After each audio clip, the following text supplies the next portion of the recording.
Hello नमस्कार, कशा आहात मैत्रिणींनो? आय होप तुम्ही खूप मजेत आणि मस्त असाल. तर इकडे आम्ही आलेलो आहोत किचनमध्ये आणि स्वयंपाकाला केलेली आहे सुरुवात.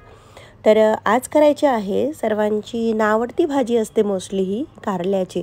पण आम्ही कारल्याची भाजी अशा पद्धतीने करतो की त्यामध्ये गूळ वगैरे काहीच टाकायची गरज नाही आणि ती कडवटसुद्धा लागत नाही, खाल्ली जाते अशा पद्धतीने करतो.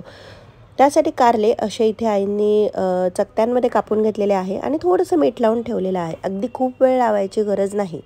कारलं कितीही धुतलं तरी ते कडूच राहणार आहे. त्यामुळे मग आहे तो त्याचा गुणधर्म सकट ॲक्सेप्ट करायला त्याला पाहिजे, म्हणजे त्याचे बेनिफिट्स आपल्याला मिळतील.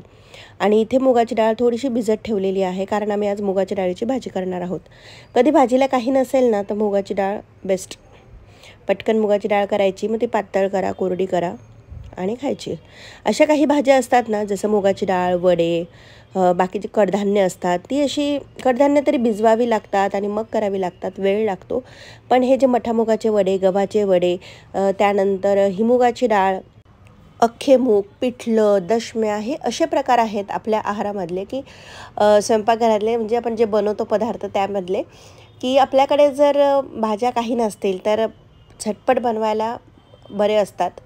किंवा अगदी अचानक कोणीतरी आलं तर मग असं पटकन काय बनवायचं, मग अशा वेळेस हे सुद्धा बनवता येतात पदार्थ. म्हणजे ज्याने कोणी शोध लावलेला आहे त्याला तर खरंच धन्यवाद.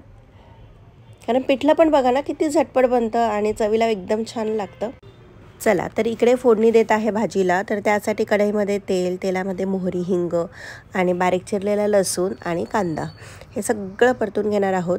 खरं तर मुगाच्या डाळी म्हणजे जी डाळ असते त्यामध्ये कांदा नाही घातला तरीसुद्धा चालतो, पण अगदीच कांदा नाही घातला तर ती भाजी खूप जास्त कोरडी होते, गच्चा होते, म्हणून मग कांदा टाकायचा, थोडीशी लुसलुशीत राहते. तर आई इकडे करून घेत आहे मुगाच्या डाळीची भाजी. खरं आहे, मुगाच्या डाळीच्या भाजीसोबत दशमी खूप छान लागते. तिखट दशमी किंवा गोड दशमीसुद्धा एकदम मस्त लागते. पण आज आम्ही पोळ्याच करणार आहोत आणि लाल मिरची टाकलेली आहे.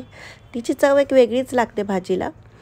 कोथिंबीर आम्ही फोडणीमध्येच यासाठी घातली की मुलांना जर अशी वर दिसली तर ते नाटकं करतात, काढून ठेवतात. तसं करू नये म्हणून मग फोडणीमध्येच टाकलेली आहे.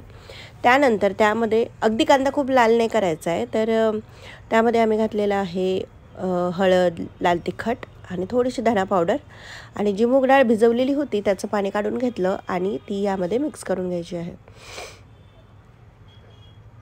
मूग डाळीमध्ये खूप जास्त प्रमाणात प्रोटीन असतं. मग ती मूग असेल, मसूर असेल, अख्खा मसूर, तर याचे भाजी, डोसे, उत्तप्पे असे वेगवेगळे पदार्थ तुम्ही बनवू शकतात. मुगाच्या डाळीचे तर डोसे खूप छान लागतात. तुम्ही नक्की करून बघा आणि रेसिपी माहीत नसेल तर खाली लिंक देते डिस्क्रिप्शन बॉक्समध्ये, जाऊन नक्की चेक करा. तर यामध्ये टाकलेलं आहे चवीनुसार मीठ आणि थोडं थोडं पाणी घालत ही शिजवून घेणार आहोत. नाहीतर मग ती जास्त शिजली की ती गच्चा होते भाजी, तशी होऊ नये, दाणा दाणा वेगळाच राहावा म्हणून थोडं थोडं पाणी घालत शिजवून घेणार आहोत. तोपर्यंत मी इथे भिजवून घेत आहे पोळ्यांसाठी कणिक. पोळ्यांसाठी कणिक भिजवून घेते, तोपर्यंत मध्ये एकदा चेक करून घेतलेली आहे भाजी. कारण ह्या भाजीचं कसं असतं ना, ती जळते, पटकन जळते, लागते, म्हणून मग परत थोडंसं पाणी टाकलं. आईंना कच्ची वाटली ती आणि इथे देत आहे कारल्याला फोडणी. तर त्याची मीठ लावून कारले ठेवलेले होते ना, तर ते पुन्हा एकदा पाण्याने धुवून घेतले आणि त्यानंतर ते पाणी असं हाताने थोडंसं स्क्वीज करून घ्यायचे कारले, म्हणजे ते पाणी निघून जाईल. आणि त्यानंतर कढईमध्ये टाकलेलं आहे तेल, तेलामध्ये टाकलेली आहे मोहरी, हिंग आणि भरपूर लसूण घालायचं आहे. कारण कारल्यामध्ये तर आपण बाकीचं काहीच घालणार नाही आहे, त्यामुळे लसूण आणि लाल मिरची बस इतकंच घालणार आहोत आपण. आणि तुम्ही ह्या पद्धतीने ना कारले नक्की करून बघा, घरच्यांना आवडतील. इतकी छान लागतात ना आणि कुरकुरीत थोडेसे होतात हे, त्यामुळे असे नुसते खाल्ले तरीसुद्धा ही भाजी छानच लागते. लसूण थोडंसं जास्त परतून घेतलेलं आहे मी आणि त्यानंतर जे काही कारले होते चिरलेले ते यामध्ये घालते. थोडंसं मिठासोबत हळदसुद्धा घातली होती कारल्यामध्ये. आता हे सगळं एकजीव करणार आहे आणि यामध्ये घालणार आहे चवीनुसार मीठ आणि सुरुवातीला कमी गॅसवर हे कारले परतून घ्यायचे आहेत, होऊ द्यायचे, शिजू द्यायचे. आणि जेव्हा होत येत आहे असं वाटेल तेव्हा झाकण काढून घ्यायचं आणि मोठा गॅस करून परतून घ्यायचे, म्हणजे ते कुरकुरीतसुद्धा होतात आणि कमी गॅसवर जेव्हा आपण त्याला शिजू देतो तेव्हा शिजलेले पण राहतात. काहीच घालायची गरज नसते तरीसुद्धा कारले छानच लागतं आहे चवीला. त्यानंतर मी तयार झाले, मस्तपैकी तयार होऊन मला बाहेर जायचं होतं, तर बाहेर जायच्या तयारीला छान असा ड्रेस घातला, तयार झाले आणि निघाले. तर इकडे भाजी मग आईंनी बघितली, तर ते कारल्याची भाजी बनवून तयार झालेली आहे. आईंनी इकडे पोळ्या करून घेतल्या. तर अशी कारल्याची भाजी झालेली आहे. बघू शकतात, कारल्याच्या चकत्या भाजी म्हणण्यापेक्षा एकदम मस्त कुरकुरीत. इथे मूग डाळीची भाजी झालेली आहे. डब्यासाठी तर ही बेस्ट आहे भाजी. तेल गळत नाही, याचं काहीच नाही आणि कोरडीच राहते.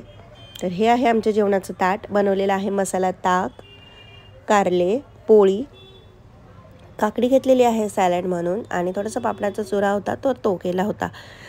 जेवण केलं आणि त्यानंतर मला ज्वेलरीचं कलेक्शनचा व्हिडिओ बनवायचा होता आपल्या गोल्डन नेक क्रिएशन्स या आपल्या यूट्यूब चॅनलसाठी. तर तुम्ही त्या चॅनलला नक्की व्हिजिट करा. त्यावर मी छान छान व्हिडिओज अपलोड करणार आहे आणि सुंदर सुंदर ज्वेलरी जर तुम्हाला खरेदी करायची असेल तर लिंक मी इथे डिस्क्रिप्शन बॉक्समध्ये देते ह्या व्हिडिओची. त्यामध्ये माझा कॉन्टॅक्ट नंबर आहे, त्यावर तुम्ही व्हॉट्सॲप करू शकतात किंवा इंस्टाग्राम पेज आहे त्यालासुद्धा तुम्ही फॉलो करू शकतात. तेव्हा चला तर मग पुन्हा भेटूयात नवीन एका व्हिडिओमध्ये. तोपर्यंत स्वस्त राहा, मस्त राहा आणि चॅनलला सबस्क्राईब